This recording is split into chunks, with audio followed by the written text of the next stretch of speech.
Breaking news, nuclear submarine base ng Russia wasak dahil sa lindol at tsunami.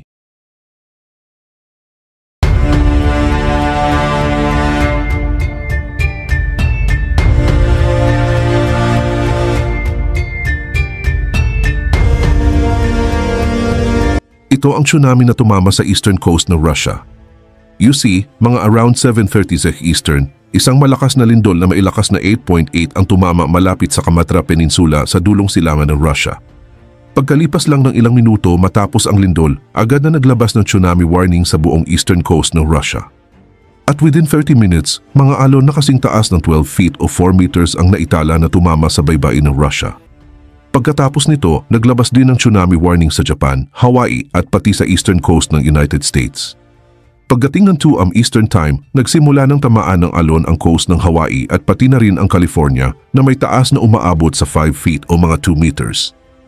Pero sa ngayon, magfo-focus muna tayo sa coast ng Russia dahil malapit lang sa area ng lindol at tsunami ang isang strategic na base ng Russian Navy na tinatawag na Rubutsky na nasa Kamas Peninsula.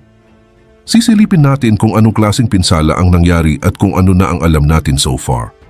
Pero bago yan ay hihingi lang sana ako ng isang like at subscribe. Malaking tulong na ito sa aming mga content creator. Salamat po. Pero bago yan, panoorin muna natin ang ilang footage ng tsunami. Itong susunod na footage, isa sa pinakanakabugulat na nakita ko. Habang nangyayari ang lindol, may isang surgery na ginagawa sa isang ospital sa Kamatax. Ngayon, punta naman tayo sa mga hindi naging okay para sa Russia. At ito ay tungkol sa Russian naval base na malapit sa epicenter ng lindol. Alam nyo ba, nasa 110 kilometers o mga 60 miles lang mula sa epicenter, naroon ang Russian submarine base ng Ryazan na kilala rin bilang Hornet's Nest.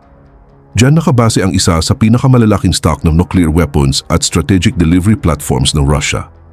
Parte ito ng core ng Russia's Pacific Fleet at may iba't ibang class ng nuclear-powered submarines, kasama na ang Project 667, Delta III, Project 995 Bori at marami pang iba. Collectively, kaya ng mga submarines na ito na magpakawala ng daan-daang nuclear warheads at isa sila sa pangunahing sandata ng Russia pagdating sa strategic deterrence. Isa rin ito sa pinakamatandang naval base sa bansa.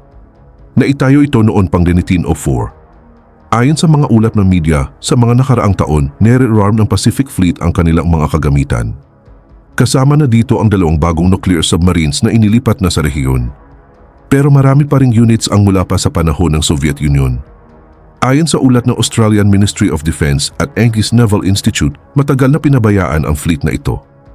Maraming barko ang dinikomisyon pagkatapos ng Cold War at hindi na pinalitan. Sa kasalukuyang modernization program hanggang year 2027, kaunti lang ang natanggap ng Pacific Fleet. Pero kahit ganun, strategically important pa rin ito para sa Russia.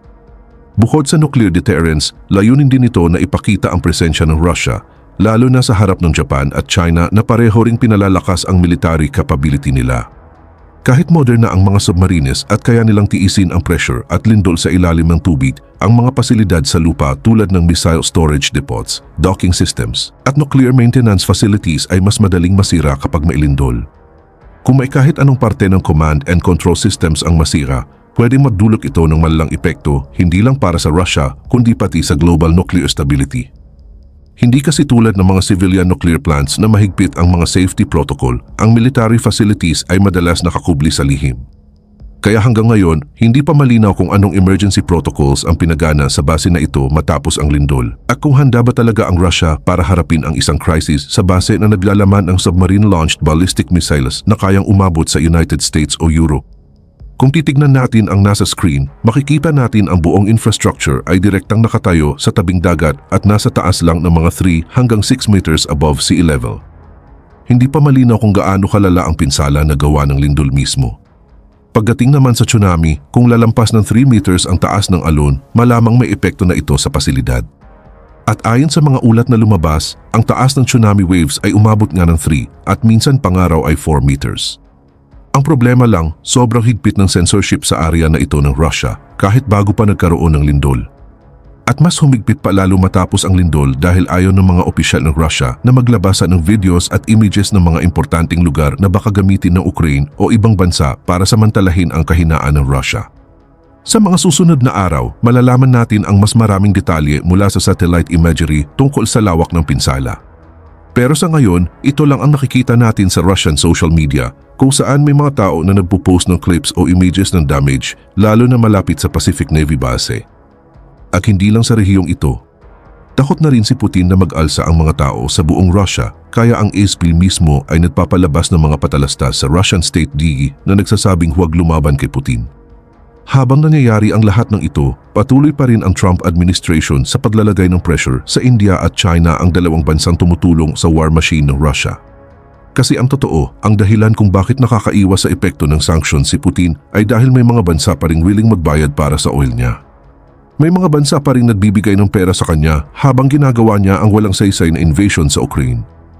Pero ngayon, ang ASE ay hindi lang nakatutok sa Russia kundi pati na rin sa mga bansang sumusuporta sa kanya. Ito ang sinabi ni President Trump tungkol sa India tapos pag-uusapan natin ang China.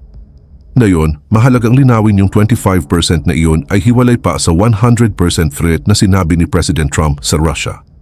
At binigyan ng 10-day deadline ang Russia para makipag-negotiate ng ceasefire. Kung hindi, lahat ng bansang bumibili ng Russian oil gaya ng India, China, Brazil at Turkey ay papatawan ng 100% tariff sa kahit anong produkto na ipadala nila sa ASE. At pwedeng umabot ng 500% ang tariff na ito dahil may pending na bill sa Senate na may bipartisan support.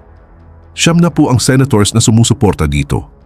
Kung kilala nyo ang ASE politics, alam kong kalahati ng audience natin ay galing sa labas ng ASE. Alam nyo na sobrang bihira ang may 90% support sa kahit anong bill.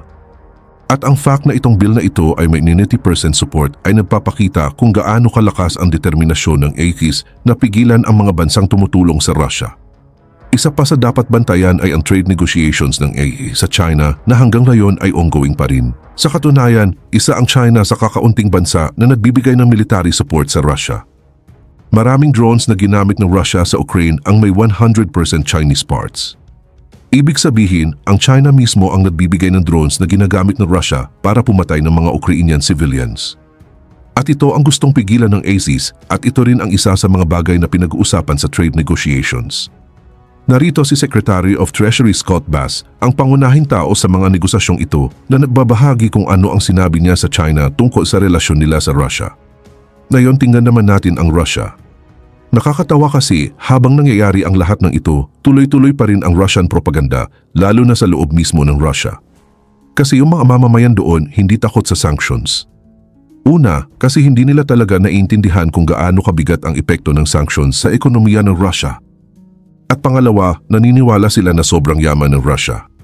Sa katunayan, may ilan sa kanila na naniniwalang kaya raw ng Russia na mamigay ng pera sa mga tao at walang magiging epekto. Pakinggan natin ang reaksyon ng ilang Russian citizens tungkol sa deadline ni Trump